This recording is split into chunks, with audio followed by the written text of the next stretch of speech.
Нею деркач, казав качечко, не плач. Високо, високо качечка полетіла. Well done, Darina. Нас не чекаємо. Даріна. Oh, hello, ladies and gentlemen. There is no one yet here because I didn't announce you this stream because I wasn't sure if I will be able to do this, and I know the time is not really appropriate for you, but let's try. Stefan, hello, very nice to meet you. Stefan from Switzerland. So Stefan, you plan to visit Kiev in August, right? Very optimistic man. Let me show you how, you and the others, hello Kate, Mike, James, everyone. Let me show you guys what do we have in Kiev as for today. I'm in the city center of Kiev together with my children. Darinka, as always, she's 7 months old now and she's showing you how she learned, to Taras. Hi there, 5 years old Taras. Katya and my dear sister who will assist me and help me with kids and with everything, when they say I want to go to the toilet or whatever. And we are in the park which is named after Taras Shevchenko. Do you know who is Taras Shevchenko? Kadrusik, follow me. Taras Shevchenko is a prominent Ukrainian poet and writer who was writing about independent Ukraine, and basically he is the father of the Ukrainian language. Let's say one of the fathers of the nation and Ukrainian language. And Taras Shevchenko, yes, and this is Taras too. So we really named our son Taras after Taras Shevchenko. And this park is named after him as well. So first of all, I want to show you how Kyiv is living. If you don't watch the news, if you just see this, you think that maybe there is no war in Ukraine. There is ice cream. Kids love ice cream always. Yes, kids? Different, coffee, cappuccino, everything. People enjoy the sunshine. This fountain was just working. They just turned it off just now.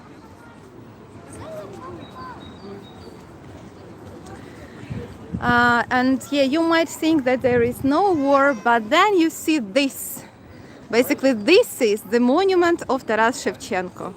And you can see that it is now covered with bags with the sand and with special metal and woods. All this is done to protect the monument from the possible attack, Russian attack. Because, when they launched missiles, it was falling everywhere, and sometimes it was falling intentionally on the objects of our cultural heritage.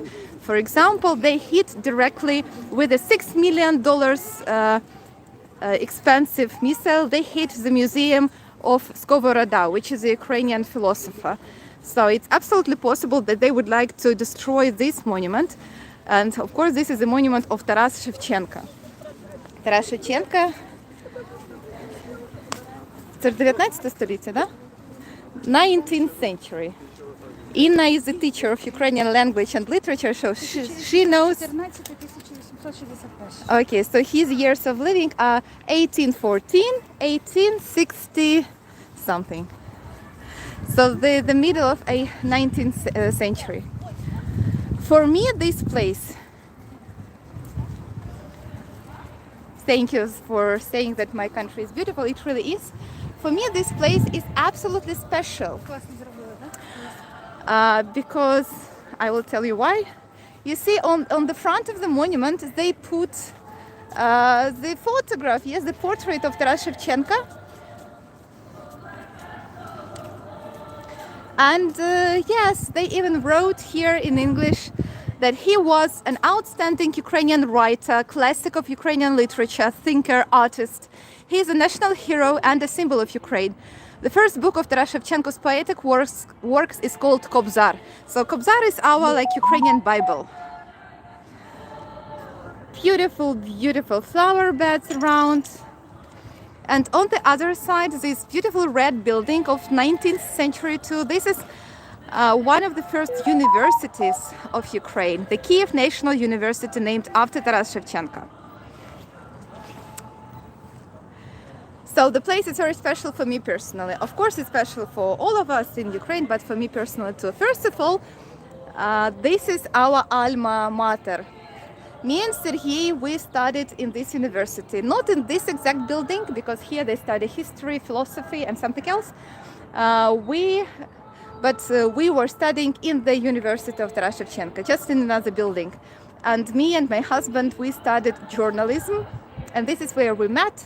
This is where we fell in love with each other, and the place is special. Another reason why the place is special is because just here, under this monument, 15 years ago, on 19th of April, Sergei, who was a friend of mine, he told me for the first time, now those words, "I love you." And he asked me, "Can I kiss you?" And I said, "Yes." And this is why we have 3 children now, and this is why one of these children is called Terrace, our son, and he is named after Taras Shivchenko, who is the prominent Ukrainian poet and writer and artist, a national hero. And he is the symbol of our independence. By the way, in the Russian Empire, before the monument of Taras Shevchenko was installed here, here was the monument of the Russian king, Tsar.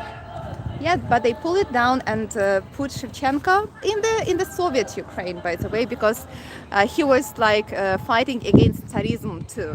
So in the Soviet Union, they kind of supported him. You know, maybe if Russia, wins this war today, they will try to do what? They will try to knock down our Shevchenko and put the monument of Putin, maybe? No, no way. We will not let him do this, right, Katya? Crocodile eat Putin! Yes, Katya keeps screaming about crocodiles to eat Putin. And by the way, you cannot see it. Maybe I will show it later. But Darina, she wears a costume of a crocodile. She is a little crocodile right now. Okay, guys, follow me. I hear the music. I hear the Ukrainian song. And of course, I have to show it to you guys. So this is the public park. It is, by the way, the smallest park in Kyiv. We have many parks in Kyiv. This is a very small one, but it is very complex. It has everything needed. Very nice benches to sit on. A lot of flowers here, and 2 fountains as well. And looks like there are some Ukrainian. Oh, cool! You hear this, right? So this is the street concert.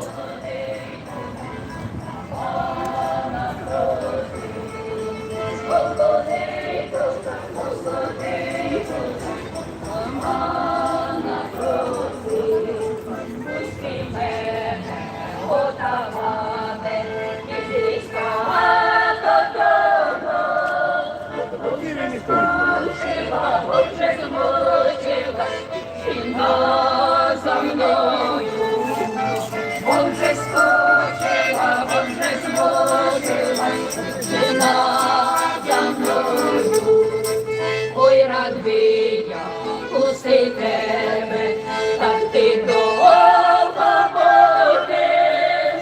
Ти напився води холодної, дівчино забудеш. Ти напився води холодної, дівчино забудеш.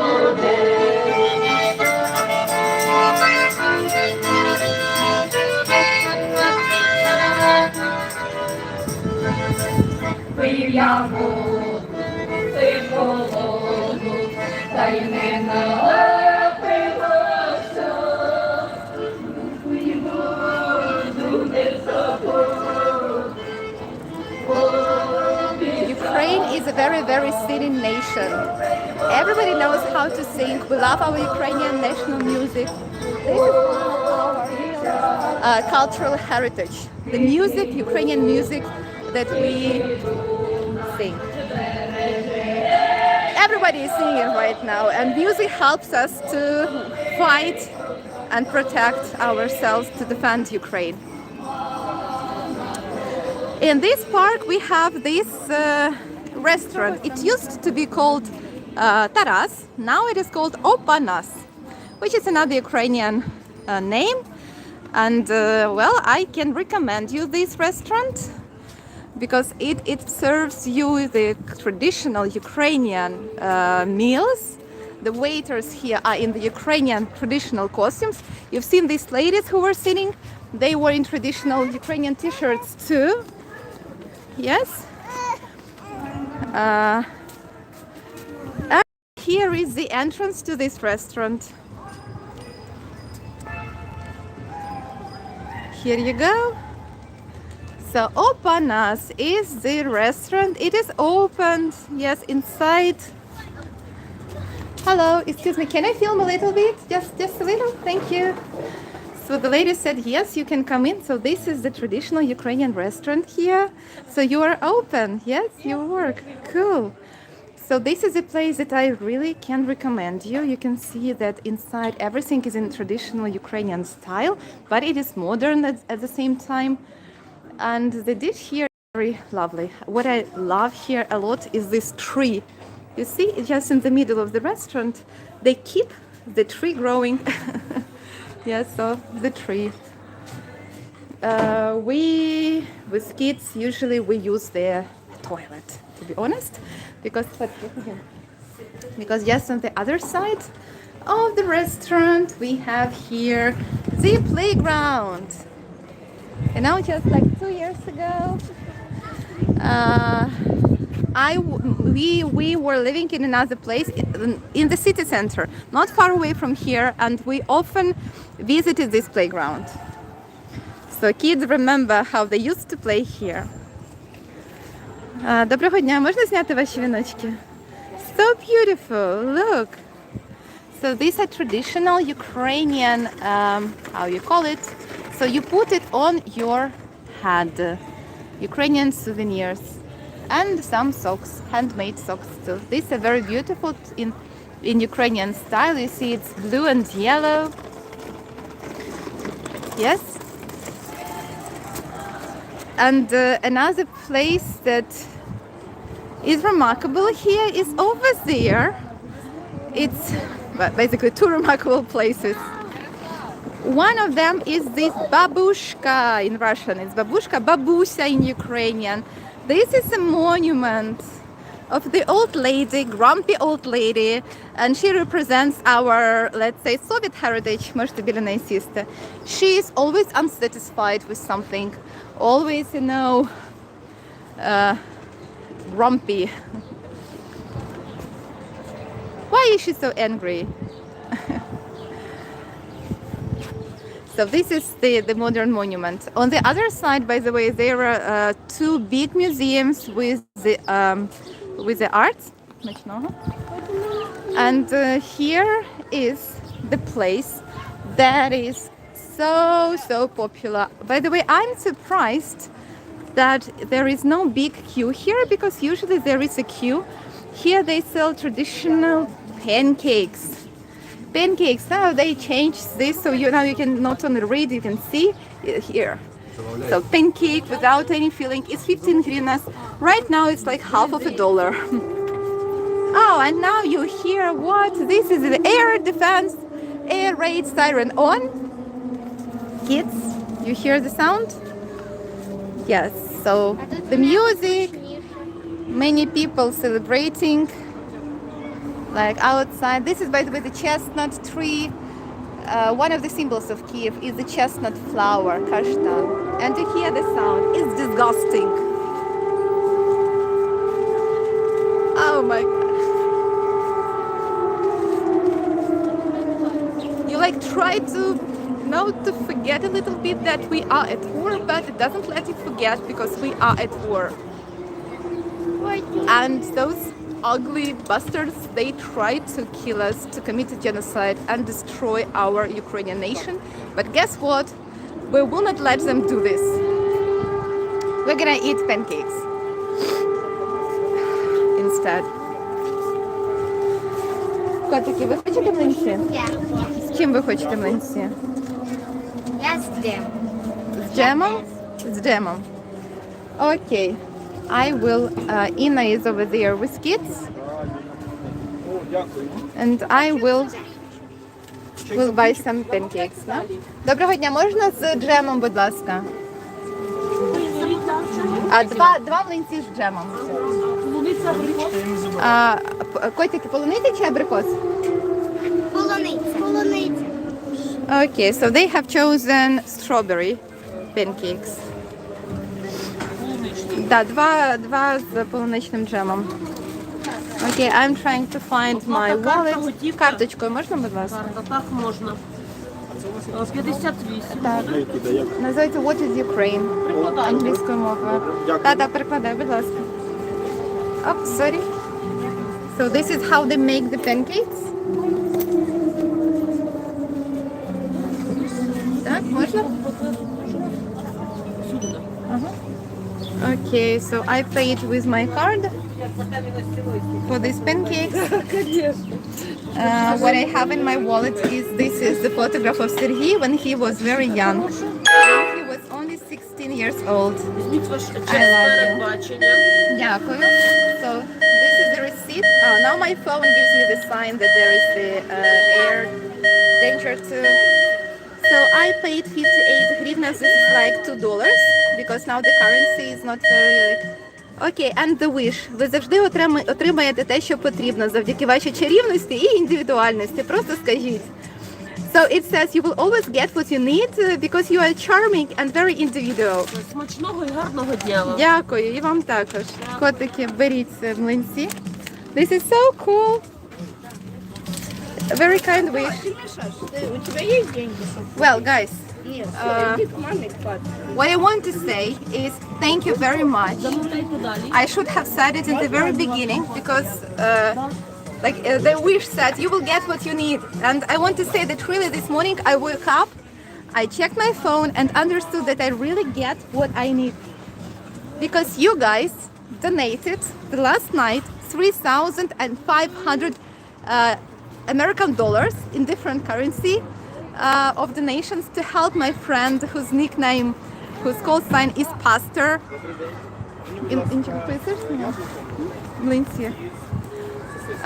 Pastor, and they said the money exactly what is needed to buy him a vehicle. So I thought they need a 4x4 vehicle, but I was wrong. They need like a cargo minibus, they said, to transport not only people but goods as well. And when they say transport on the front line, I'm thinking about pickup or big jeep, but really they were needing this cargo minibus. Whatever. The thing is that I already have this money on my PayPal account. There is kind of a big deal to transfer this money to what is, but I mean we found already, another friend of ours found the car in Lithuania that costs exactly this amount of money. So kind of I was dreaming to buy the transport for my friend for the front line, and guess what, it just in one night you donated this big amount of money and it's just enough to buy this car. Okay, so when moreover it will be here in Kyiv in a week because they already received our deposit. So thank you very much. Thank you very much. You are amazing.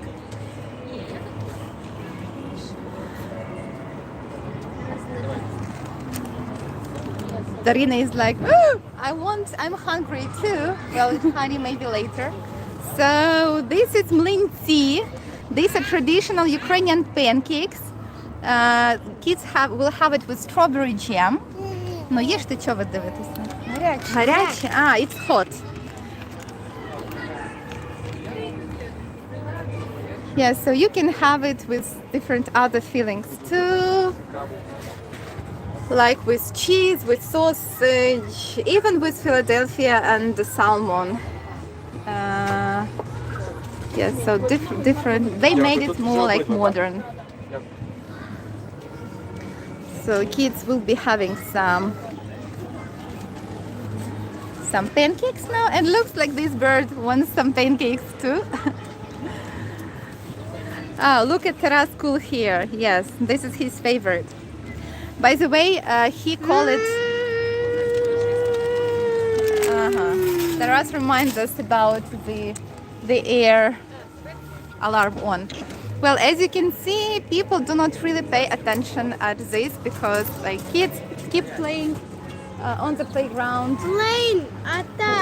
My kids keep eating. Are going to start eating because like maybe this is like our national character, I don't know, but you know, even me personally, in the beginning I was like hiding in the shelter every time I heard this air defense on, but occasionally kind of the situation right now probably it's not as dangerous as, for example, in Kharkiv, in Sumy, in other cities that are closer to Russia. In Kyiv, it is. Just a second, I will take Darina.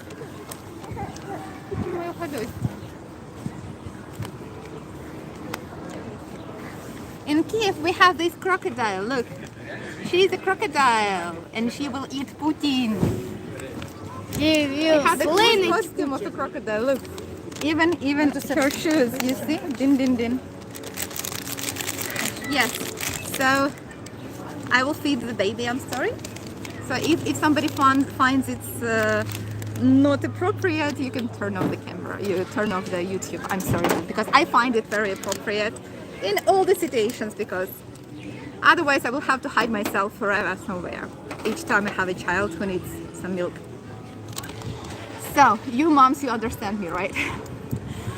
So what I was saying is that it's been quite a while that there were no real air attacks on Kiev. Looks like they are more concentrated on the other parts of Ukraine right now. The heavy fightings are happening in the east and in the south. In the east, the city of Severodonetsk, the most heavy fightings are happening over there. And we are all following the news. There is a danger of our Ukrainian troops to be encircled, and of course we worry a lot for our defenders. And the help that, you know, your help to stand with Ukraine is still very essential, because what we really need is heavy weapons. Yes, because our president, he said that over there in the east, the Russian troops, they are like have 20 times more of weapons than we have here. Than Ukrainians have. So there is a lot of probably bureaucratic procedures as well. The West is like Europe, especially, is hesitating should we help Ukraine or not. Maybe we can make a deal with Russians and have business as usual. But guys, sorry, no, it's not possible anymore. It's not possible to have business as usual with the terrorists after Bucha, after Mariupol, and basically he keeps killing us. Yes, in the middle of Europe. You know, it's 21st century, but what Putin did, he showed that, well, if you want a piece of territory, you go and get it. And you will just scare the others, and they will be afraid, and they will just give you these territories. No. We will keep fighting, and we will protect our land, we will protect our culture, our nation, our people. We will protect the future of our children. Because we already have been under the Russian Empire, under the Russian Soviet occupation, everything. There was nothing good in it, you know?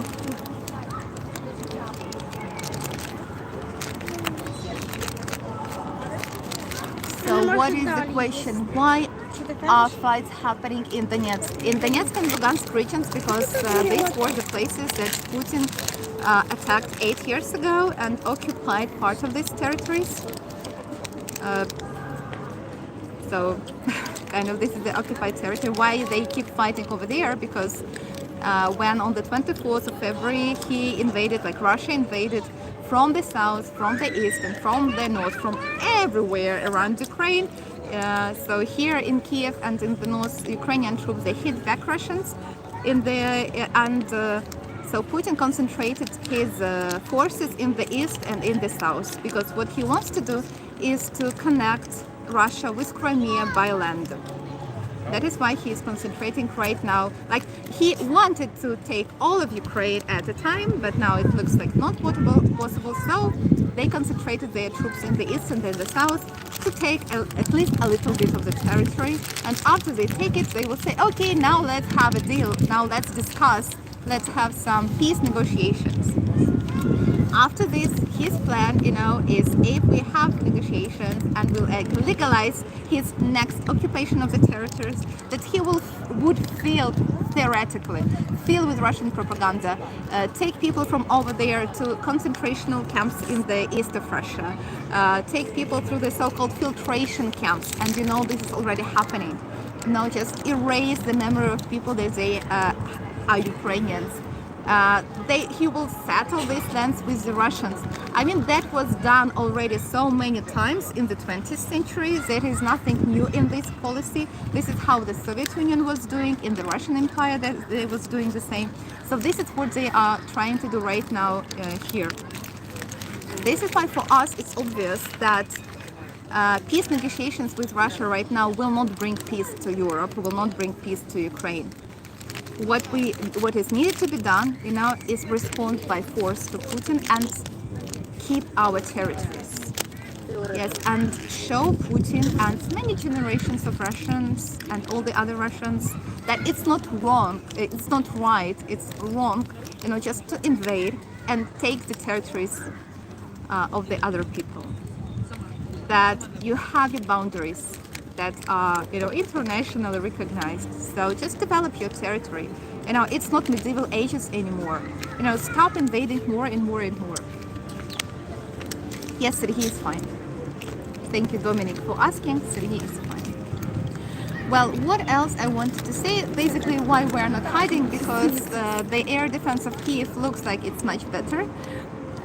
For several weeks there were no real air attacks on Kyiv. So for the moment, Sergei told me that I should stop being afraid, because this fear ruins me even more than a very small probability that a missile can kill me. And he asked me to be strong and sure in myself, and he asked me to come back to my home and not to sleep in the basement anymore in the shelter, but to sleep at home. And basically we are considering this, not to go for the night to the shelter, but to live at home all the time. Oh my God. Is it possible? He is right. Okay, thank you, Jenny. Thank you, Jenny. But when I hear this awful sound of the air siren on, I'm thinking, oh my God, why am I not hiding with my kids? But you cannot hide all of your life. This whole war is just childish. It could be childish if it didn't take so many lives. You see, so many thousands of people are already... 22,000 people were killed in Mariupol only. And these are civilians. These are not even military men. Взяла киця в рюкзачку. If kids want some water, it's in the backpack. Please, maybe. Well, what else I wanted to tell you, that basically the reason for this stream, finally, is happy birthday.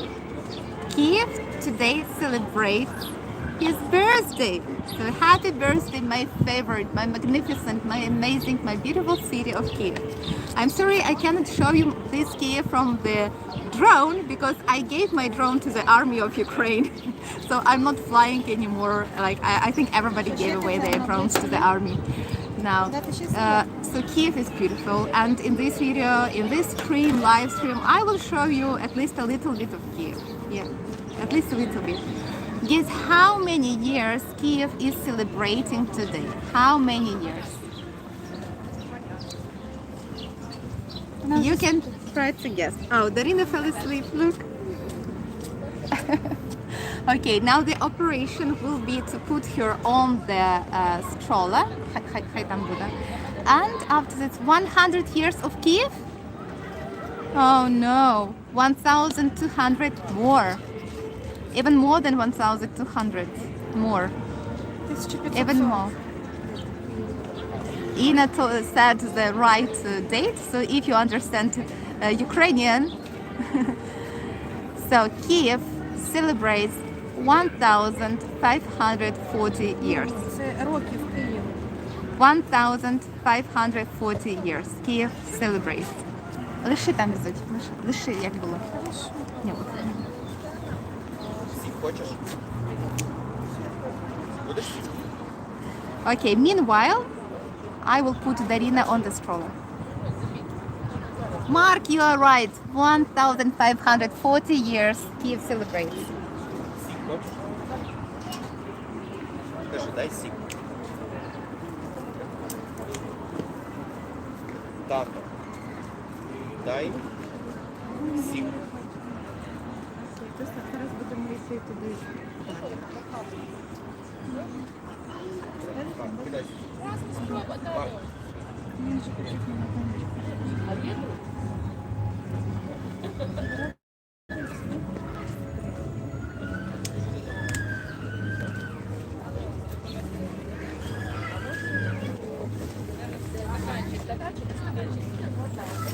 So this is just perfect.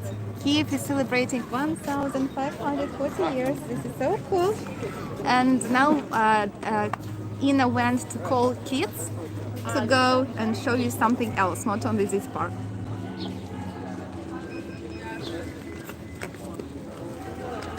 So, by the way, do you know how old is Moscow? So if Kyiv is 1,500 years old, of course, you know, we do not know exact date. This is like approximate. This date was just chosen. Yeah, so somewhere, you know, 1 millennia and a half, somewhere over there. So how old is Moscow? How old is Moscow? Yeah. You can Google it. Yes, so Moscow is about 800 years old. So it's almost half younger than Kyiv. Guys, this is one of the reasons why Russia, Putin wants to take over Kyiv and Ukraine. They just want this cultural, historical heritage to be theirs. Yeah, they want to take this territory. They just destroy Ukrainians as a nation. Because why? We are one people. We are friends. We are brothers. You are not a nation. Let's be together. Let's create like. And after this, what they say? This is our birthplace. Kyiv is ours. They are saying this already in their historical books. Мама сказала, що ми можемо трошки на майданчик. Що ти не обіцяла на майданчик. Okay. Іди на майданчик. So, добре. Basically, when Kyiv was already the capital of the magnificent state with the name Kyiv and Rus, Rus of Kyiv, on the territory of Moscow there was just a swamp.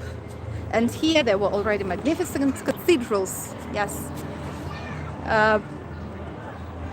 This is why, one of the main reasons why Russia is so obsessed with Ukraine. They just want our culture to belong to them. They want to steal our territory and to steal our history. Till the 18th century, Moscow kingdom existed only, but in the 18th century they started calling them Russia, Russia, after Kyiv and Rus. They just used the local brand of Kyiv and Rus to call themselves like this. But we are Kyiv and Rus, Ukraine. Meanwhile, kids are kids. Котики, трошки погуляли, ми йдемо далі.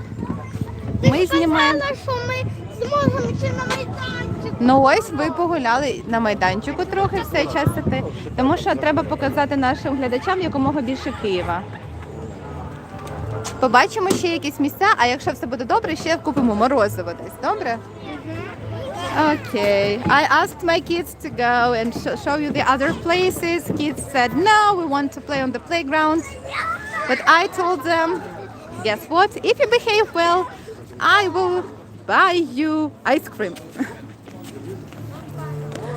It always works. I know it's wrong, it's anti-pedagogical, but right now I need it. So yes, we made a deal that I will buy them ice cream if everything is okay. So, Інчик, ми йдемо, добре? Інчик, да? Okay, so we go further. As you can see, people enjoy themselves, but believe me, deep, like in the hearts of these people, there is a lot of pain, because we cannot forget what keeps happening, that the war goes on. Yeah, we just try to encourage each other, you know, to stay strong, to keep our mood high. It's not easy. Quite often we are crying, of course. Мама, ми з собою окуляри взяли? Так, так. Our heart is breaking. Look, three ladies just in front of us. They are wearing Rashfianco. This is traditional Ukrainian shirt with embroidery, with the Ukrainian ornaments. I kind of put some patriotic clothes on me too, because I am, oh, sorry. I am yellow and blue, so these are like the colors of Ukrainian flag. Katya is green as crocodile. Katya is green as crocodile who is going to eat Putin. And Terrace has, show us your t-shirt. Cheetah. This is cheetah. So this is the animal of Terrace. Cheetah will eat Putin and crocodile will eat Putin. Oh, this is so sweet. Look, 5 little puppies. So cool. Ding-ding. Happy bells. So the concert goes on with the Ukrainian music over there. The fountain works all good. This used to be a very nice coffee shop and library, you know, kind of a place where you can buy coffee and books at the same time. And this yellow building, by the way, this is another part of the university. It's like behind the trees and it's yellow, just believe me. So this is Linguistic Institute, which belongs to the University of Taran Shivchenko. So this is part of our alma mater too. Terrace, don't hold it, please. I just wanted to show you this monument too. Okay. So this is the Monument of Love, modern monument. Tak means yes in Ukraine. Right, Richard, you're right. Tak means yes. The Monument of Love. There on the trees, maybe you see on the trees there are the eyes painted. It's contemporary arts too. It shows you that nothing will be forgotten, and God see everything that's happening on this planet. Amen. So the crimes of Russia will not stay unseen and will not be forgotten, and the world is watching you, Russia, committing your war crimes and starting this unjustified, aggressive, ugly, disgusting war against peaceful Ukraine. Okay, guys.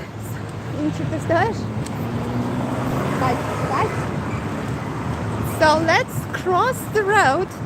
So this is a big crossroad here. This is boulevard named after Taras Shivchenko. Again, yeah, guess what? Such a nice couple in Ukrainian traditional dresses. So people take care of the city, keep cleaning it from the rubbish. There is no more plenty of checkpoints here, because there were plenty of checkpoints before. But now you can drive freely in the city. By the way, guess what? We came here by subway train. I left my car at home just to start this excursion in one part of the city and finish in the other part of the city. So public transport works here in Kyiv. So this is, as I told you, the yellow building, another part of the university. And here is another monument that is protected from the possible Russian bombings. Guess who is this guy? Guys, we call him the first president of Ukraine. And guess what? Do you remember when Ukraine became independent? This happened in 1991, but he was these 30 years of independence started. But before, there were many attempts when Ukraine declared its independence, and this happened in the beginning of the 20th century. Okay, so let's come and read. This is the monument to Mikhailo Hrushevsky that was put here in 1998. Yes, the monument depicts a prominent Ukrainian historian, public political and statesman, chairman of the Central Council of the Ukrainian People's Republic, author of more than 2,000 scientific papers. The bronze figure is mounted on a road pedestal of grey granite, which organically turns blah blah blah. On the pedestal is a bronze blah blah blah. Mikhailo Hrushevsky declared independent Ukraine in 1917. So more than 100 years ago. That was a period of time when Ukraine was trying to be independent.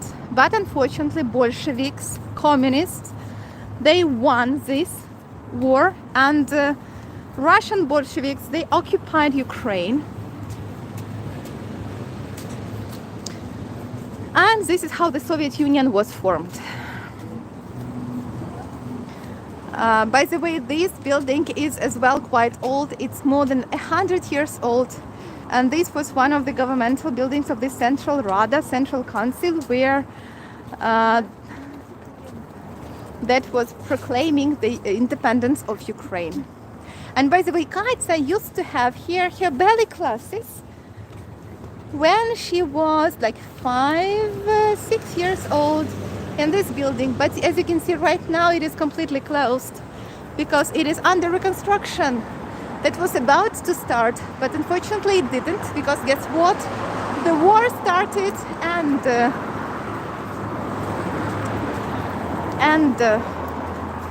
this building was never reconstructed.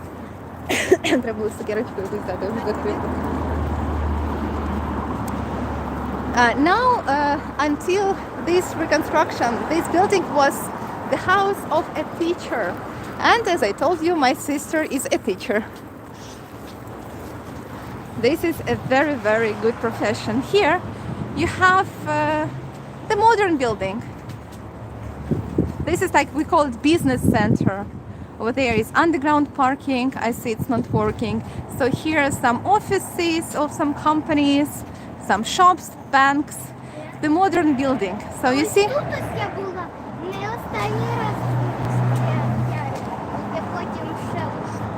So Kyiv is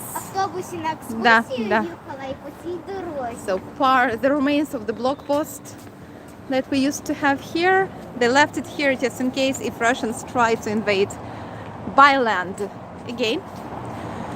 So this is Leonardo da Vinci Business Center. And to the right is the building. Guess what is this? Just in the center. Just in the center. How safe is Kyiv today? Well, I don't know. You can see life goes on. Many people came back, you know.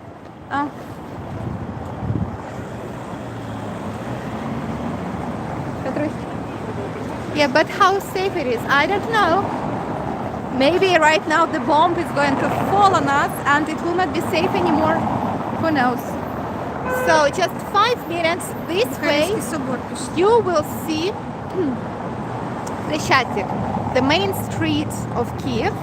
But it's, you know, we don't go this way, we go the other way. So now we will cross the road and go like this, because I want to show you the older part of Kyiv. You know, Khreshchatyk, it's the Soviet heritage, let's say, over there. It has very Soviet architecture. By the way, why it has Soviet architecture? Because when in 1941 Nazi German troops invaded Kyiv and Kyiv surrendered and Soviet troops retreated, before retreating, Soviets put a lot of explosives on the central buildings, on the central streets of Kyiv, and in September, bam, all of a sudden, all of these buildings, they were blown up. And Khreshchatyk, with its 19th century architecture, was completely destroyed.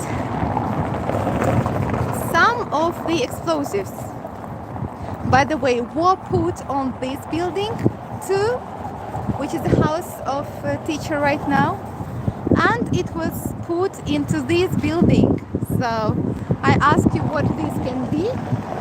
This is the National Opera House of Kiev, named after, guess whom? Of course, after Taras Shivchenko. So the National Opera House, but it didn't explode.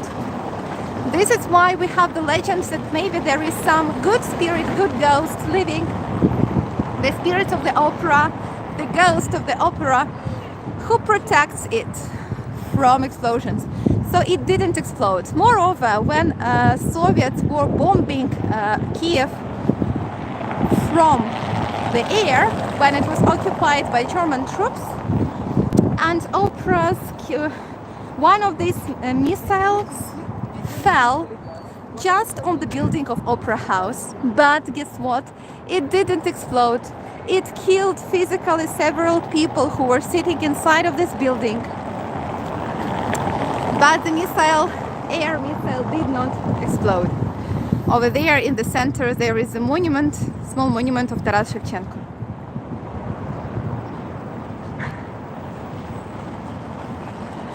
So this is another reason why we say that probably the opera house has its ghost of opera who is protecting it. By the way, in this building of Opera House,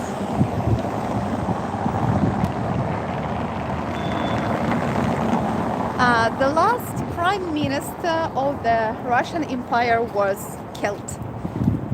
He was shot down in this building. He was wounded and later he died. They say that if Stolypin, the last prime minister of Russian Empire, would not be dead, most probably Russian Empire would not become the Soviet Union, and that would be another story. But it's just fantasy. We've got what we've got. Stolypin, by the way, is buried in Kiev. Here, another monument which is hidden. This is the monument of Mykola Lysenko, and he is the father of Ukrainian opera, of Ukrainian classical music. And yes, the Ukrainian opera exists, Ukrainian classical music exists. In the 19th century, when the most of the current Ukraine was the part of Russian Empire, there was an official law forbidding Ukrainian music, forbidding Ukrainian newspapers, magazines, forbidding Ukrainian books, forbidding Ukrainian language. There were plenty of laws during the history of our coexistence with Russia when they were forbidding Ukrainian culture and Ukrainian language, like officially. And guess what they are doing right now in the occupied territories of Ukraine? So, for example, in Mariupol library, Mariupol is now under control of Russia, and like in any other occupied territories, they find and burn or destroy all the books in Ukrainian language, especially the books on history of Ukraine that tells the true history of Ukraine. Because guess what? They call it Nazi. So according to the Russian propaganda, everything Ukrainian is Nazi. So I am Nazi because I speak Ukrainian. Katie is Nazi because she speaks Ukrainian. Our YouTube channel, tada, is Nazi because it tells you the true history of Ukraine, just, you know. And you are Nazi too because you're watching this. Tada! So for Russian propaganda, everything that is not Russian is anti-Russian.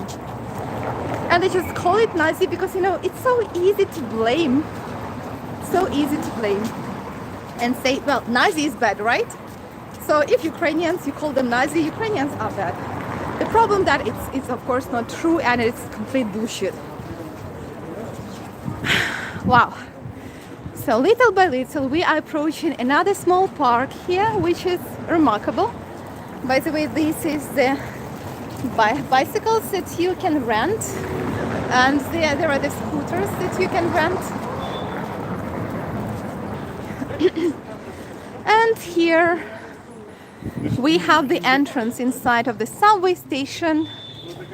We have a small park and the restaurant too. There is a fountain in the middle, which is, guess what, more than 100 years old fountain over there.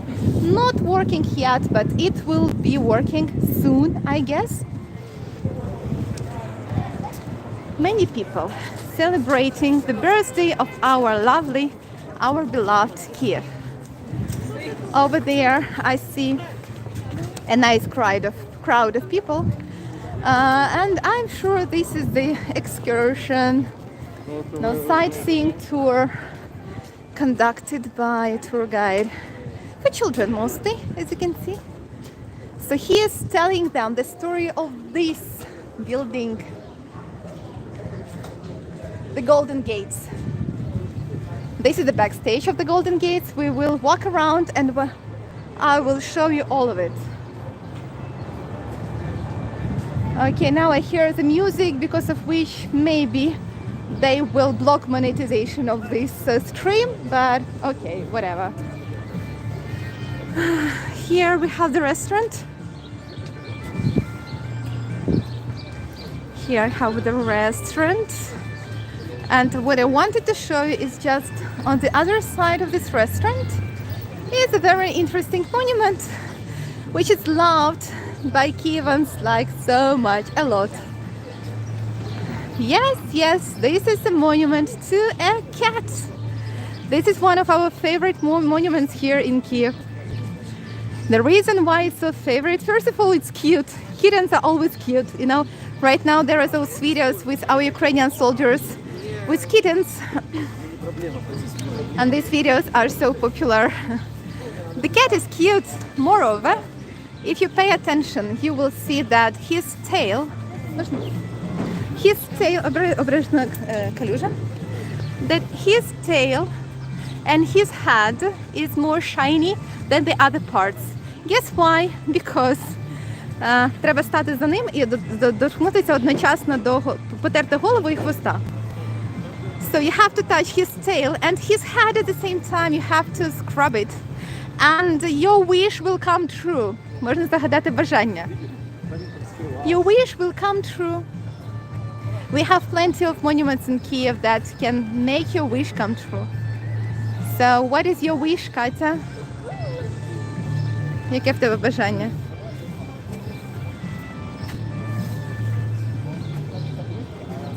Можна я скажу? Can I say, Katya wants Putin to die? You see, I want my children at age of 8 years, you know, have some other dreams, apart from wishing a dictator to die. Ну іди скажи мені. На вушку. Yeah, Terrace has the same dream. And I have the same dream too, and of course I wish peace for Ukraine.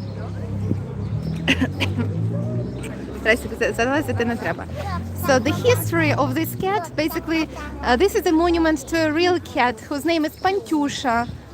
And Pantyusha was living here in this restaurant called Pantagruel. Unfortunately, there was a big fire in this restaurant. And Pantyusha, who was loved by many people in Kiev, he died. So the restaurant and... Ну, Тарасюнчик, не треба ж так залазити. Злізь, Тарас. Terrace. They decided to make a monument to the cat Pantusha. So and now it became one of the symbols of Kiev, this beautiful cat.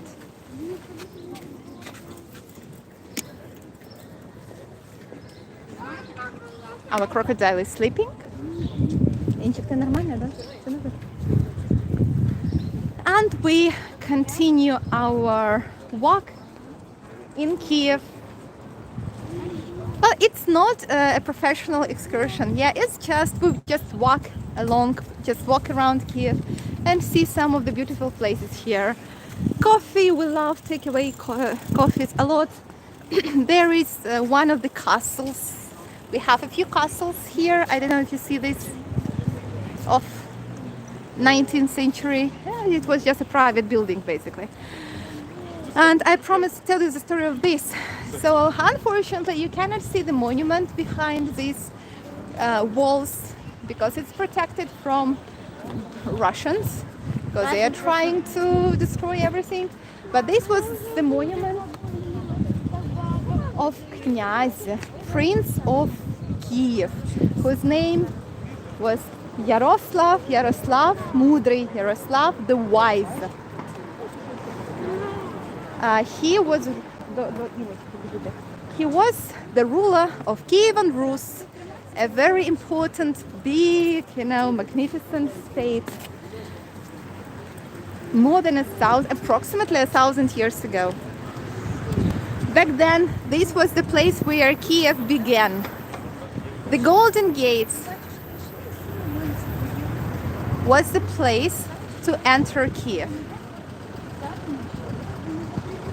Well, when 1,000 years ago Kiev was the capital of Kiev and Rus, a big town, Kiev started here. So this is like official entrance, the old entrance into Kiev. Behind the gates, there was nothing.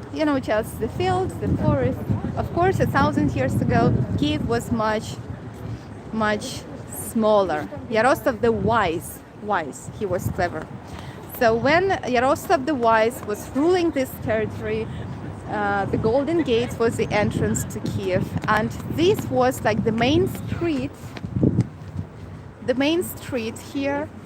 There were other two churches, Irininska Church and Georgievska Church, unfortunately ruined by Soviet regime, by Soviets, and the road was leading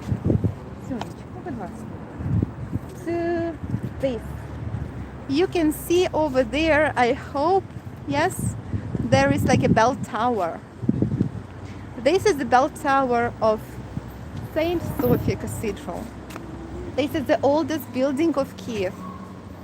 This is our jewel in our cultural crown. The Soviets, they mixed this all, and it's not like 1,000 years ago anymore, of course, but traditionally there is like a traditional Kiev sightseeing tour which starts here next to the Golden Gates and ends over there. So what you see, this is the replica, it's not real. Yes, so this was built later, much later. So this is like reconstruction. But to see the Golden Gates, the real Golden Gates, you have to go inside. You see there are some people. You have to go inside. For this you have to buy a ticket. That's the thing. And you enter the museum and you see how the Golden Gates looked like. So there are the stones, remains of the real Golden Gates are kept inside under this protection, under this replica. Yes, under this replica there is a real 1,000 years old stones. So you can come and you can even touch them. But we will not do this right now, because as I say, I don't want this excursion to be very detailed. Ідемо туди, далі, котики. Okay, let them drive, and now we go. So this way there is Rashfianco Street. As you can see, we are on the hill. Kiev is like very, let's say, hilly city. It has Тут давайте перейдемо. The city on the seven hills, they call it. So riding a bicycle, it's hard in Kiev, really. Yes, here we have the Golden Gates, and we go this way. Another reason, like because of these hills, it's difficult to ride a bicycle. However, some people try it. We even have some in the city center special roads for the bicycles, yes, like this one. But another problem that we have is over there. They are parked. Even now, they are parked. So it's not easy to drive the bicycle on the road, and it's like a suicide to ride a bicycle in Kiev on the road. So mostly people drive just on the pedestrian line, which is not very nice either. So this is the problem. Okay, this is another very beautiful. Oh, yeah, Katya, thank you that you paid attention at this. Це така дерев'яна скульптура, wooden sculpture. Beautiful piece of art carved on the remain of the tree. We have many such sculptures in Kiev, all over Kiev. So this is how Kiev of 19th century looked like. And there are districts that consist of this kind of buildings. Not on the main street of Hryshchatyk, because on Hryshchatyk street you have Soviet buildings, because Hryshchatyk was rebuilt after the Second World War, because as you already know, the Soviets, when they were retreating, they just bombed all the buildings on the central streets. That was done to kill Nazis, German Nazis, who were occupying Kiev. But the problem is that many civilians who were not evacuated from Kiev, they died too because of these explosions. What are you discussing over there while I'm telling you the story of Kiev? So when you watch this, yeah, like Kiev, it looks so peaceful, looks so nice, and it's unbelievable that just, you know, in February, in March, just recently, there were like dozens of kilometers, the line of tanks heading towards Kiev, and they were trying to encircle Kiev, and they were launching missiles massively at Kiev. But our warriors, our defenders, our Ukrainian soldiers, our Ukrainian army, they protected us from these Russian hordes. And we survived, and this is why we can walk in Kiev, enjoying this peaceful town right now. However, we are still at war, and this is just illusion, quite an illusion of peace. Here is a nice monument. The Cossack on the horse. Well, funny monument. I don't think it has a big cultural value. The monument is dedicated to the bodyguards of Ukraine. And here, to the left from the horse, you can see it says "Перші на захисті." That means they are the first to defend us. And there is the number, it's 6,992 kilometers. This is the line of the border of Ukraine, which is protected by the bodyguards. And this is the ministry of bodyguards. You can see it is protected like the checkpoint. I hope I will not be arrested now for showing this. Well, I shouldn't. So the bodyguards were the first to meet Russian tanks, Russian troops. Unfortunately, many of them were killed.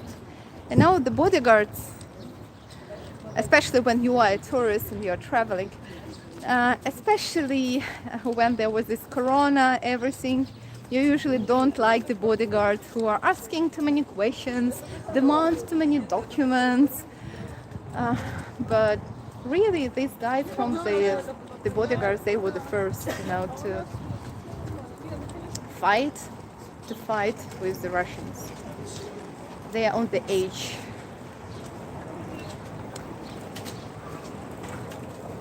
She's not live, that's why she doesn't answer you. Team, yes, I'm not live, that is why I'm not answering you. Guys, I'm not answering you because I'm trying to tell you the story. Now, if I, well, sorry, I cannot, read all everything that you write me and give you the answer at the same time. I'm not that skillful, maybe.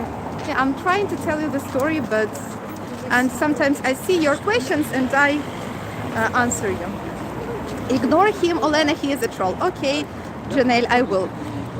This is our intelligence service building here, and I guess I will be asked to film in the other direction, and I will, because there is, I think, somebody is approaching us.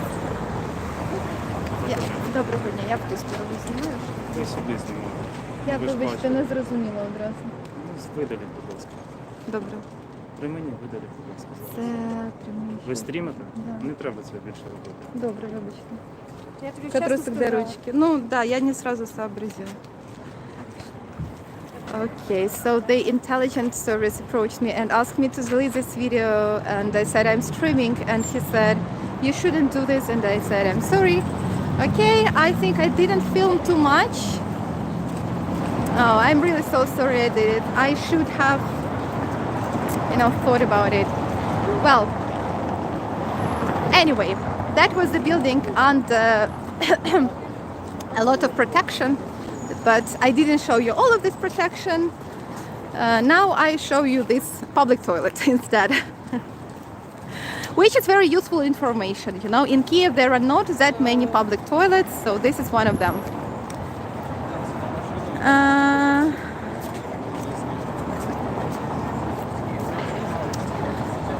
So, what do we have here?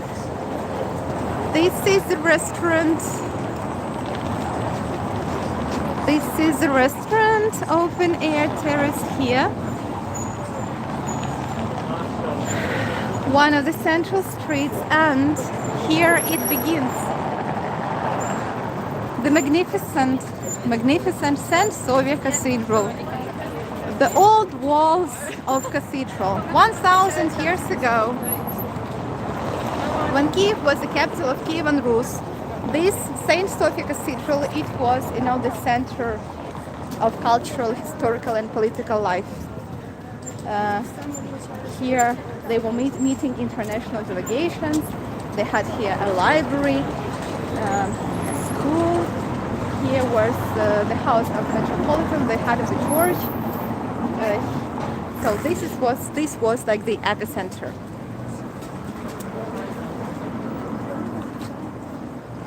Up, and right now this is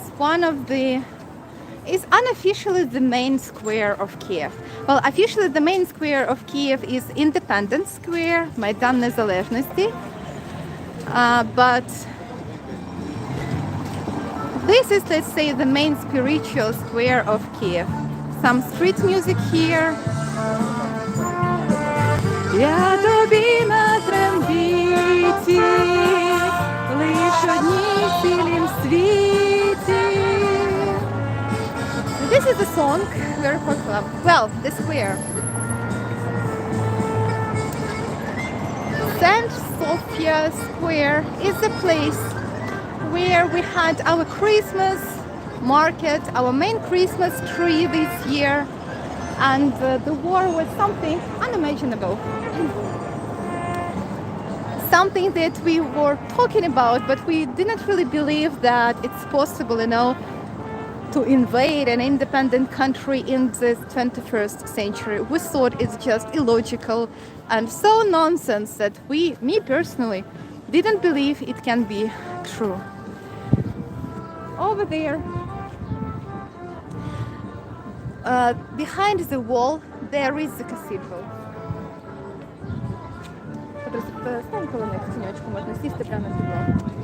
I'm telling my kids to relax a little bit because especially Terrace is tired. So over there with the green roofs, this is the cathedral itself. Yes, and this cathedral, this is the oldest building of Kiev, the oldest church. And I have a video which is called Top 5 Churches of Kiev. Yes, and I'm telling you this, I show you this cathedral inside and outside. You can watch it. The bell tower that is built later, much later, in the Ukrainian Baroque style, in the 18th century, 17th century, 18th. And it's, you see, blue and white, so nice. And St. Sofia Cathedral is in the list of official UNESCO heritage list. It belongs to the biggest heritages of the world. This is how the cathedral that is inside look like. This is like the monument, small monument that you can touch. This is why, yeah, you can touch it. Officially, you're allowed to touch it. And if you're blind, you can read, yes, and you can touch to know how it looks. So to see how it looks, you need to go inside, but looks like there is a big queue of people. Luckily, it's opened. So you have to buy a ticket. Why you have to buy a ticket? Because today St. Sofia, it's not officially like a church, it is a museum. So you have to buy, and the cathedral does not belong to any exact confession. It belongs like to all Ukrainian people. Sometimes they do some services inside of the church from time to time, but it's not like always. Mostly this is the museum. And Ian. The place is really like the soul of Ukraine.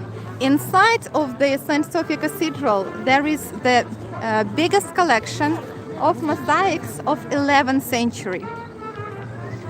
And one of these mosaics is Oranta. Oranta is the Mother of God, who is standing with her hands raised up. And this is a sign of protection. She is protecting Kyiv from invaders.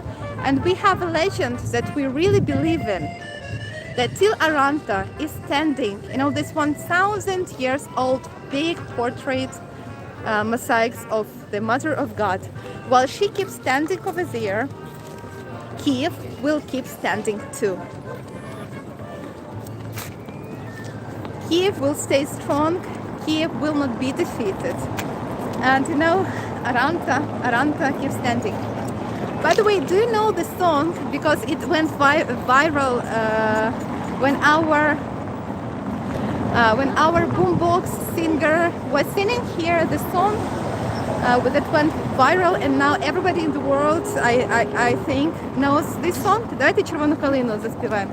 And he was singing original song here next to this cathedral. And me with kids, we will sing it right now.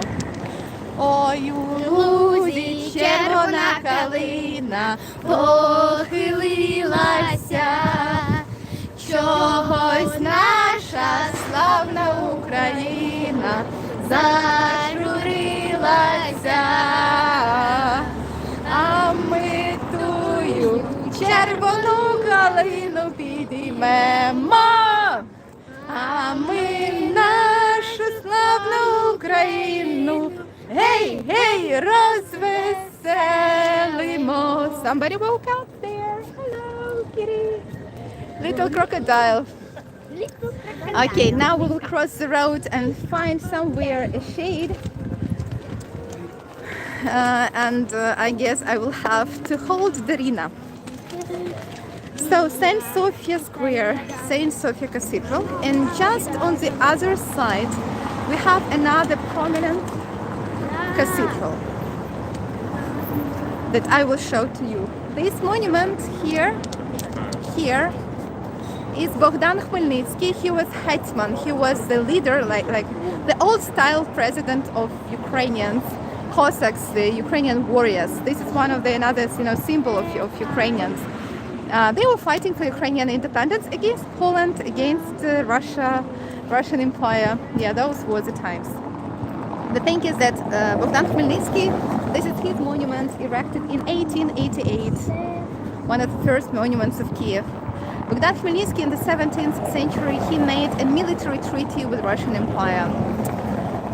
And the Russian Tsar Petro I, he promised that he will help Ukrainian Cossacks, Ukrainians, to protect them from Poland.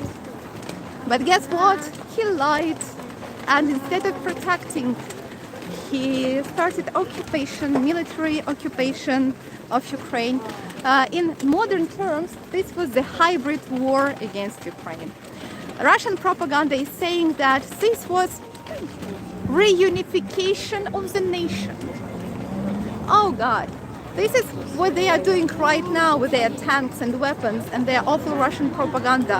They are reuniting the nation of Ukrainians and Russians, which means you kill all Ukrainians who call themselves Ukrainians. And if you call yourself Russians, okay, we can be friends. Like this. Meanwhile, we go on the other side, and there is the St. Michael's Cathedral, the beautiful St. Michael's Cathedral, with the bell tower. The song that me and kids, we were singing to you about Червона Калина, that we will rise up the spirit of Ukraine. The bell tower of this cathedral is playing on with its bells. I hope that we will hear it, maybe, if time comes, because it sounds very, very beautiful, very, very cool. Many people, as you can see here, we have much more people. And I guess the reason why so many people are going this way is not really St. Michael's Cathedral, but there is the exhibition next to the St. Michael's Cathedral. And this is the exhibition of the Russian military destroyed machinery. So I hope that my phone will not be discharged by the time when we get there. This was Oksana, a tour guide, and she is having her excursion, her tour. A wonderful, very intelligent and knowledgeable, and she knows a lot about the history of Kiev, and she is touring in English, in Ukrainian, in English, and in French. And she is, by the way, from Donbass area. She left Donbass and moved to Kiev because Russians occupied the east of Ukraine 8 years ago. 8 years ago when they invaded first. And now she's in Kiev, and she had to leave Kiev and she evacuated herself to the west of Ukraine, but now she came back. So she feels that now it's safer in Kiev than before. Meanwhile, while we approaching the St. Michael's Cathedral, I want to tell you that the cathedral was erected later than St. Sofia. This is already 12th century, but old enough. But unfortunately, in 1930s, the Soviets, they destroyed many churches here, and they destroyed St. Michael's Cathedral too. So they just put explosives under the cathedral, and ba-da-bam, and it exploded. Ina, you are doing very well. Well done, crocodile. Only recently, in 1990s,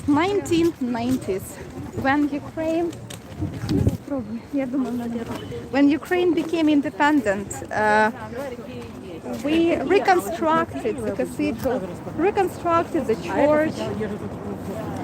Oh, well done, Darina. Yum. So this is a copy, but it's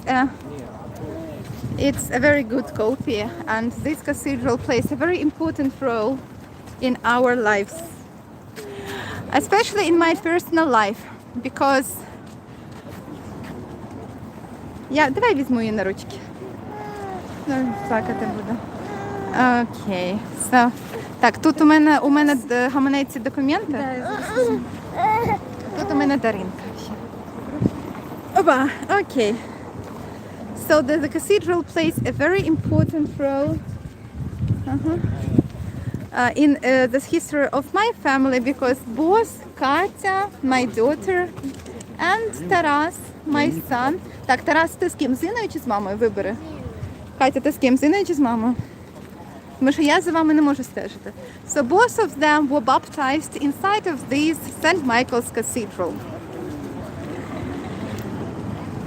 Yes, Wendy, you're right. And I have a dream. I want to baptize Darina in this St. Michael's Cathedral too, after Ukraine wins, after the victory of Ukraine. When my husband comes back, when peace comes back to Ukraine, when Russia is defeated and there is peace in Ukraine, I want to baptize Darina in this church. Her godmother will be my military friend, let's say, my war friend, a woman whose name is Marina, and we met in the bomb shelter after Russia invaded where I was hiding. And Marina, this woman, she helps a lot me with Darina. She was helping so much, you know, to nurse her, to feed us. She even brought me her clothes, like even panties, underwear, and towel and everything. I mean, she helped so much, and she turned out to be such a wonderful woman. So I want her to become Darina's godmother, and I want my husband to choose a godfather, probably a military friend of Serhiy. We call these people pobratim. Yes, someone who becomes your brother at war, like your friend who is becoming so close that you can call him brother. So I hope we will baptize Darina in this cathedral. Why this cathedral became so special for me? Because when there was the revolution of dignity here in 2013 and 14, this cathedral hosted people who were running away from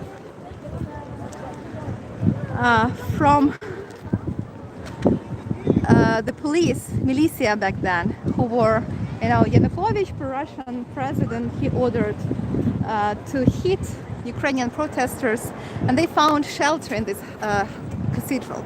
The guys just closed the gates of the cathedral and they hosted the protesters. Oh, now you hear all this.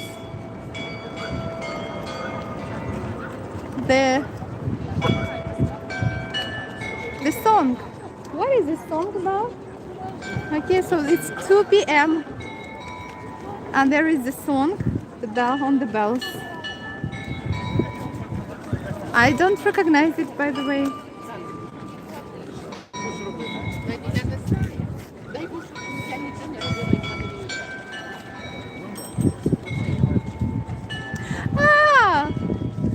And now I did. Як тебе не любити, Києве мій. So this is the unofficial anthem of Kiev. You translate it as, it's impossible not to fall in love with you, my Kiev. And this is what they sing with their bells. Okay, meanwhile, I lost my other children, Katya and Terrace. I will find them. So these were another monuments that are hidden from Russian bombs. To Kirill and Methodius, who brought here alphabet, Cyrillic alphabet. To the monument to Andrew the Saint, who said that he's the pupil of Jesus Christ, and he said that on this land there will be a big and wonderful city will arise. And in the middle there was the Princess Olga. Princess Olga, the only Ukrainian woman ruler of Ukraine, but she reigned more than 1,000 years ago. So, what is this, guys? Katya, what is this? What do we have here? Залізяка з трубою. Якась залізяка з трубою. Something, the piece of metal with a pipe, she says. Guys, this is a tank. Tank. Мені не схоже на це. Тому що він розбомблений. So this is a Russian tank that was burned and brought here, you know, and there is a queue of people who wants to climb it and take a photograph. Yeah, so the Kiev authorities put it here. Давайте пройдемо далі. Ось так. Ось так. So, oh yes. Oh yes, I'm sure you've seen these vloggers who already showed it to you. Darina is like, woo! А от то, що за залізяки. Oh my god, it looks like a part of a big air missile. Oh, it's so huge, it's so ugly, it's so metal. It's so bad. So these are the Russian missiles. So this is what they throw on our heads. Oh, bastards. How could they? They are so nasty and bad people. I mean, another part of a tank here. Oh, and this is another like burnt vehicle, burnt machine.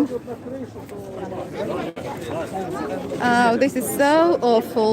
This is so bad that I don't know. There were people sitting inside of this bad machine, you know, driving to Ukraine, to the land that doesn't belong to them. This is so bad and so awful. Обережно, гострі.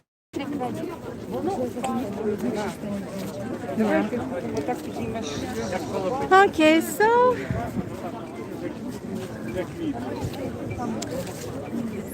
this is what we have here. Where is my sister? Катя і Тарас, я вас бачу, Інну не бачу. Окей, вже всіх бачу. Так, котики. Можна... Що? Можна ось тут сісти, ось тут сядьте. Sit down here, guys. Іночка, тут можна перепочити, я з малою схожу, ту стіну покажу, там, де військові загиблі, і повернуся. Аж плакати будуть. Я зараз повернуся. So what I wanted to show you is, like, I said to my kids to take a seat, because probably they are tired, but they remember that I promised them ice cream. So I left my kids with my sister, and I want to show you the other wall here. The wall of memory. You know, on the just few days before Russia invaded, I was showing you this wall, and I said, look, 15,000 of people died because of Russia, because it invaded 8 years ago. It invaded Ukraine. And here we have the portraits of young people, young men who were fighting against Russian invasion. And this is such a big wall, and we don't want to make it even bigger. But what Russia did, it made it bigger because it invaded. And it started this awful, ugly, disgusting war against Ukraine, which was unprovoked and unneeded. And right now we have more thousands of civilians of Ukraine killed, even more than soldiers. We have more women, children, old people, and just civilians killed in Ukraine now than Ukrainian soldiers. You know, when I was doing this report just a few days before Russia invaded, I was saying that, you know, I think this conflict is more political, and people of Ukraine and Russia don't really hate each other. I was so wrong. I was so fucking wrong. Because looks like they really hate us. And you know what? After they invaded, we hate them too. I'm sorry to say it, but after everything they have done to us, after all of our cities ruined, after all these children raped, oh my God. I really hate them. I hate them. My kids hate them. And I think all Russians are, if not guilty, then responsible for what is done to us. Because they elected this president, they supported this president, or they did nothing to stop this president. So, if not guilty, then responsible. Oh well. This is another monument that I want to show to you. This is a mother with a child inside of her, and the years 1932-33 is the years of Holodomor. That was another genocide that was conducted by Russians against Ukrainians.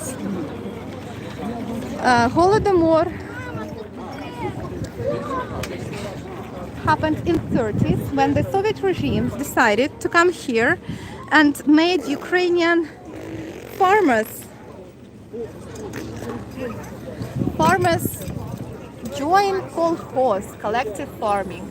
They wanted to create kolkhoz, and for this they had to stop the protest of Ukrainians. So the policy of collectivization started, and the Soviets, they just took away all the bread and all the seeds, all the wheat from Ukraine. Ukrainians were locked in the villages without food, and they were dying because they had nothing to eat.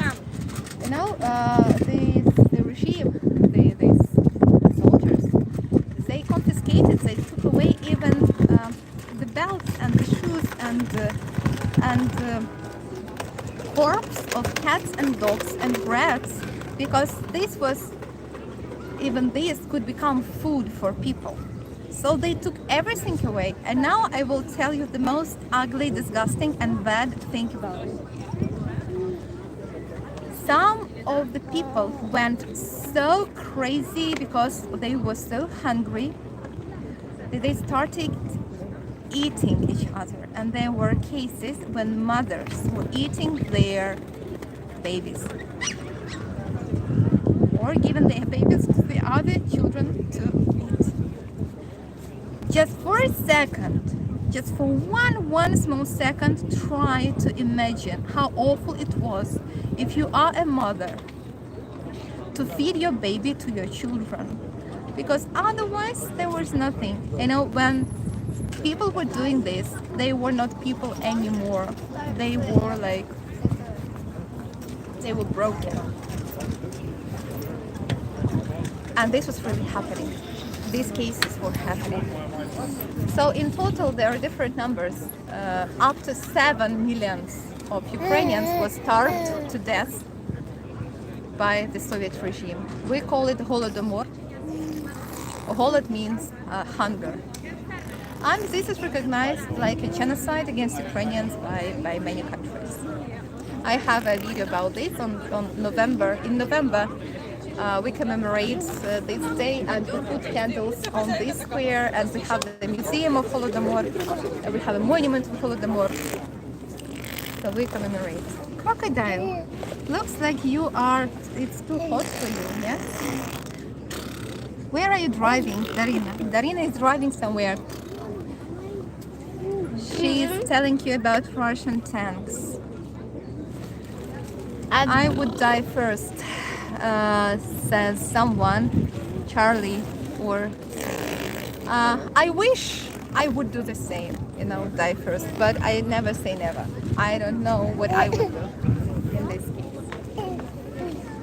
Yeah, there were cases when mothers were killing children and killing themselves because otherwise there was too much of suffering. And there were cases when people survived.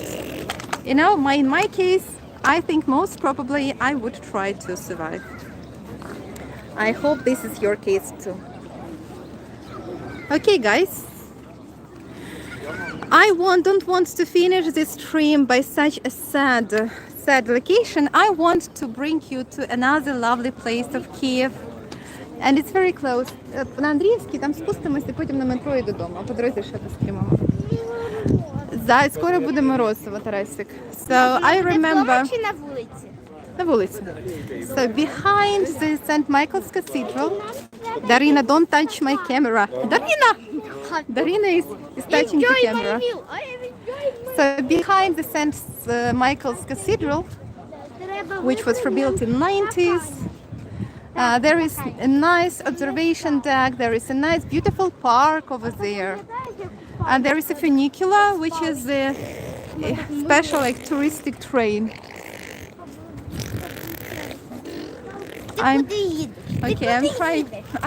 I'm touching the camera with my nose for the camera to look forward and back. But I will try to give Darina to my sister. Я можу цей візочок шукати. А куди їде Дарина? Okay, so Darina, please Let us continue. Okay, Darina is running. Good. What was the reason for Soviets to destroy this church? Well, they destroyed about 200 churches of Kiev. The official reason why they destroyed this one, they wanted to erect instead a big monument of Lenin. Yeah, I think that we have intelligent public here, and you know who is Lenin, right? So they wanted to put here a huge monument of Lenin. To the left, guess what was here before the Soviet Union? Another church.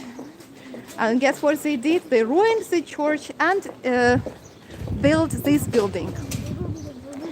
The same building was supposed to be to the right from Lenin, but the Second World War started, and these architectural ambitious plans were not fulfilled. Only one building was built on the left instead of the church. Huge monument of Lenin was never put over there. So it was left like this. Now this is the Ministry for Foreign Affairs of Ukraine. Somebody's running.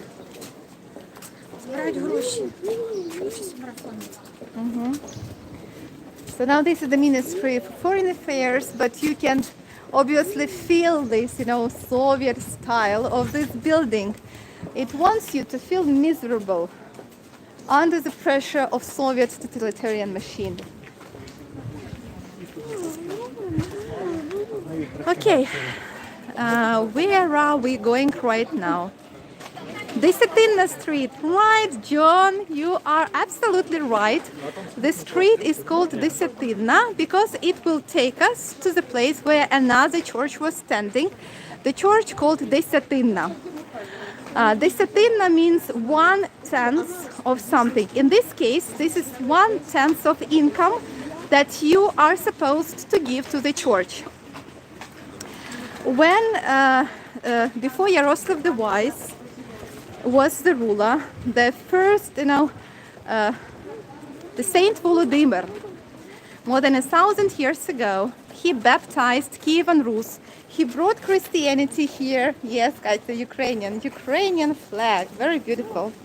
So he brought Christianity here more than 1,000 years ago, Prince Volodymyr, and he took 1/10 of his income and he built a church.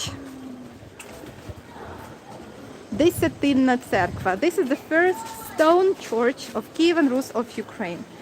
Unfortunately, guess what? It was ruined first in the 13th century when Tatar Mongols invaded, in the same style as Russians do right now. So in the 13th century, Tatars came here and they just killed the most of local people, like really more than 90%, and ruined everything on the top here. Luckily, like miraculously, St. Sofia Cathedral survived this invasion. Maybe because of Oranta portrait that I was telling you about before. Many people were hiding themselves in the church of Desetina Cerkva of 1/10, and so many people were hiding inside that the church collapsed. Then when Ukraine was revived, the new church was built there instead. But guess what? In the 20th century, Russians, Soviets, they destroyed this church. Because religion was forbidden in the Soviet Union. They wanted people not to believe in God. They wanted people to believe in communism. Do you have PayPal? Yes, I have PayPal. My PayPal is olena.gnes123@gmail.com, and you can find this PayPal in the description of this video, of this stream. Yes, and there is some other links where you can donate to the Ukrainian army, because only if my army protects me, I stay alive and will be able to use this money with my children, the money that you might donate to my PayPal. So here we have so beautiful Ukrainian embroidery, our traditional Ukrainian ornaments, flowers and birds. Another tour here excursion, and There is the church, one of the most beautiful churches of Kyiv. Окей. Нам треба перейти. Тут можемо так через цей пішохідний перехід. So, the church of 1/10 was over there on the hill. We will not go this way. I'm sorry, if I was alone, I would go there, guys. I promise, but I'm with 3 children and a sister, and I have to consider that they are already tired and they want their ice cream finally. So when you come to Kyiv, yes, maybe I will take you this way. So instead, we go down this street, and this is the most touristic street of Kyiv. Котики, це дорога, тут машини їздять, хайте біля мене за мною. This is the most touristic street of Kyiv. Десь там пожежі бачу. Десь там нижче. Here you can buy Ukrainian souvenirs. I will show it to you. But first of all, yes, let's admire this church. The church is called St. Andreas Church. It is built in the Ukrainian Baroque style or Cossack Baroque style. Yes, such a style exists. There you can buy the ticket and you can go on the top and see what do we have inside of this church. So the architecture of this church was Bartolomeo Rastrelli, who is Italian. He never visited Ukraine himself, Kyiv, but he sent his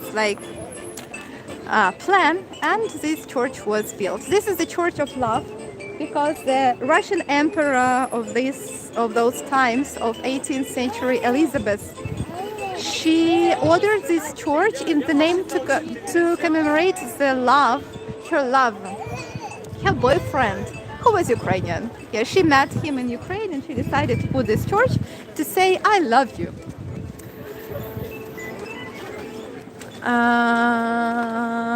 Now, let's go here and see some of these souvenirs that you can buy on this street.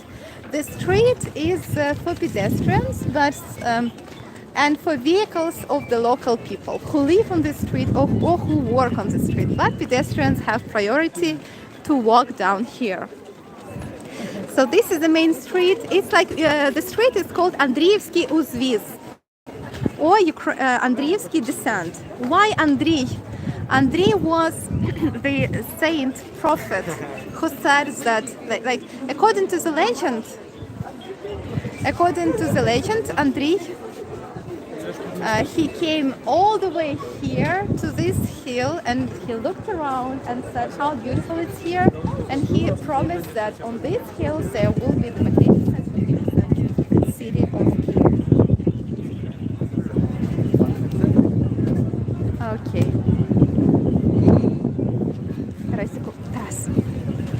I just saw this and I want to show you these souvenirs this way. I really admire the works of this lady, because everything you see here is done by her hands. So she's the artist, and she is selling all these beautiful things. Kaita, do you like it? Oh yes, of course you do. I love it. These are traditional Ukrainian decorations. Look. Made of small biser. I don't know in English how you call it. Small, like shiny stone. So traditional Ukrainian. Ходимо. Петрусечка. Я не знаю, де Інна. I lost my sister. I hope she will find me. Все знайшла. So this is from Gutsulchina, from the west of Ukraine, from Carpathians. Such warm things, handmade too.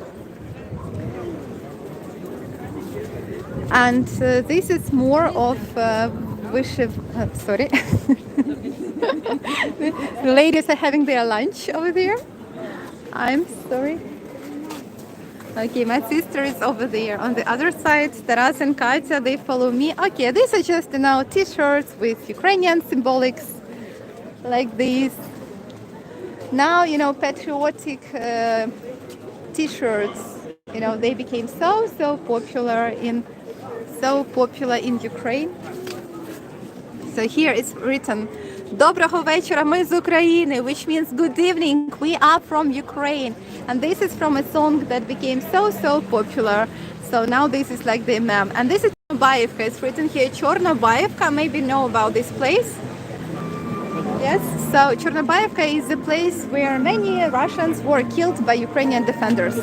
So they tried to continue their attack, putting their troops on Chornobaivka. It's not far away from Kherson in the south of Ukraine, but our Ukrainian defenders don't let them do this and kill them. Amen. Okay, we go down. Here you can see a restaurant. Oh, I remember this restaurant very much. You can see there flags of Ukraine and France. This is a French restaurant. When I was pregnant with Katya and we found out about it with Serhiy that we are pregnant with our first child, we celebrated this in this restaurant. So I have very warm memories about this particular place. Now we go down. Here some Ukrainian painting. We go down this Andreas descent. And now tell me, do you feel that the war goes on in Ukraine or not? Do you see how beautiful it is here in Ukraine? How peacefully beautiful. This is how it will look like all the time, I hope. Just Russia has to fuck off Ukraine. That's all, like what this brave Ukrainian soldier said to the Russian ship, Russian military warship, go fuck yourself, fuck off Russia. I'm sorry guys that I'm saying so rude words. Now $40 billion to Ukraine for what? To give to the people. This is a troll, right? I mean, we need a lot of money to buy weapons, because if we don't weapons, Russians will just kill us all. Of course, it would be better to spend it on coffee and on something good, but unfortunately, we have to protect ourselves. So even me, I tell you, don't send... Іночка, Ін, я туди хочу сходити на... I say, don't donate to me your money. You better donate your money to the Ukrainian army, because the army will protect us. Because if the army does not happen, it will never happen. I better die than become a slave of Russia. I want my children to be Ukrainians, not to be slaves. But Russians don't want them to be Ukrainians. They don't want Ukraine to exist as Ukraine. This is the war for our identity. So this money should be spent on heavy weapons to hit back Russia and to make Putin regime fall, and the next generations of Russia remember the lesson that attacking your neighbor is wrong and it's not appropriate anymore. Maybe it was good enough in the medieval ages, centuries ago, but not anymore. The war is wrong when we have diplomacy, when we can discuss, when we can talk. Anyway, this is what we call Ukrainian Montmartre. This is a long street with beautiful paintings, just under beautiful St. Andreas Church. And what I really love here is this. I love everything here. But what I love a lot and always take, or at least try to take my tourists here, is this beautiful observation deck. Look how beautiful it is. This is Kyiv. This is magnificent Kyiv that celebrates 1,540 years. Just in the middle of Kyiv, you have this magnificent Dnipro river that divides the city into two parts. Down there you see there is the Ferris wheel. This neighborhood is called Podil. This is like the down street neighborhood.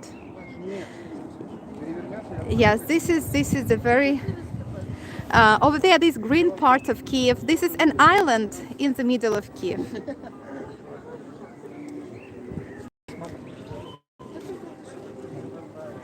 Very beautiful. Very beautiful here. And beautiful people. And this unneeded, unnecessary, and awful war that keeps happening right now.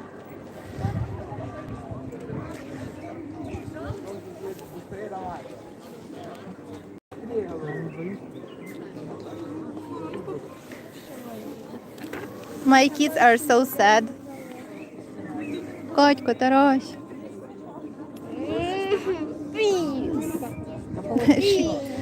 Katya wants peace.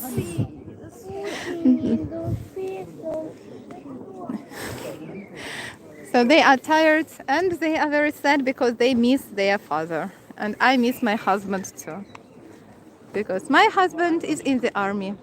You can see many other men here who are not in the army, but I mean, you cannot complain because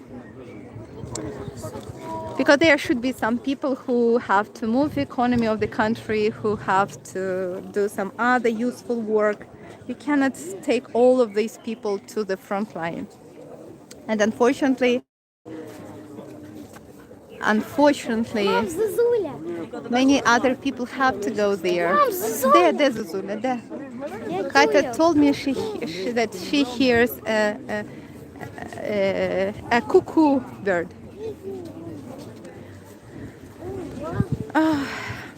Hugs to your children. Thank you, guys.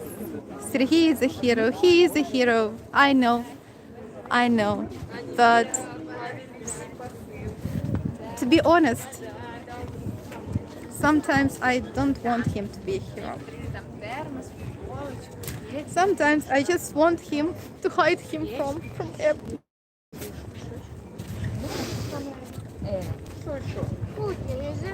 I really worry a lot for him because I really love him a lot. I worry for all of my friends who are on the front line. I worry for all of the people who are under attack. I worry for all of the people of Ukraine who are under attack. So this troll told that she wants your money, guys. And right now I will tell you, yes, I want your money.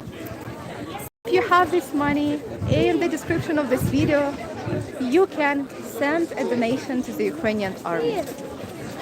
If you feel like.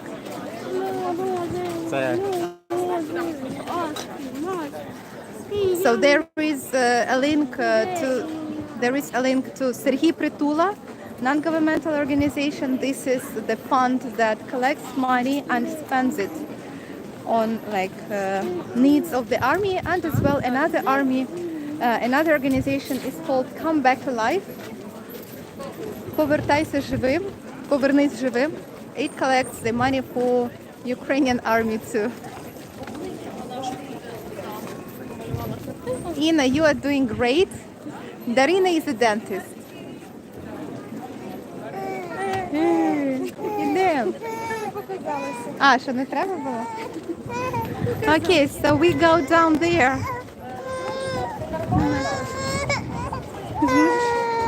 Я тримаю.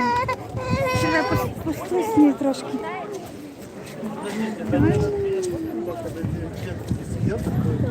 Ну давайте скажемо, тут попрощаємо, тут гарно. Котики. Okay, now my kids are telling me. А я стільки колег бачу тут, проводять екскурсію. Ой, she kissed me. Даринка. Ice cream. Terrace is screaming ice cream. Okay. Looks like my kids are very tired right now. Putin is a piece of shit. Katya, I agree that Putin is Putin is a piece of shit. Котики, давайте оптимістично якось закінчимо це. I'm saying, hey guys, let's be positive. We came to such a beautiful place of Kyiv. Yes, peace, of course. This is what we need. We came to a very beautiful place. Terrace. Ну, це погане слово. And probably this is where even my phone internet connection became weaker. So all the signs that I see around me are telling me that I have to say goodbye to you. So thank you for your attention, and I hope you enjoy. I hope that you enjoyed this video. I'm sorry for cursing. Sometimes I get too emotional. That's my problem. I'm very honest and sincere, but maybe it's not a problem. Anyway, guys, thank you for your attention. In the description of this video, there are the links using which you can donate to the Army of Ukraine, help Ukraine to fight and win.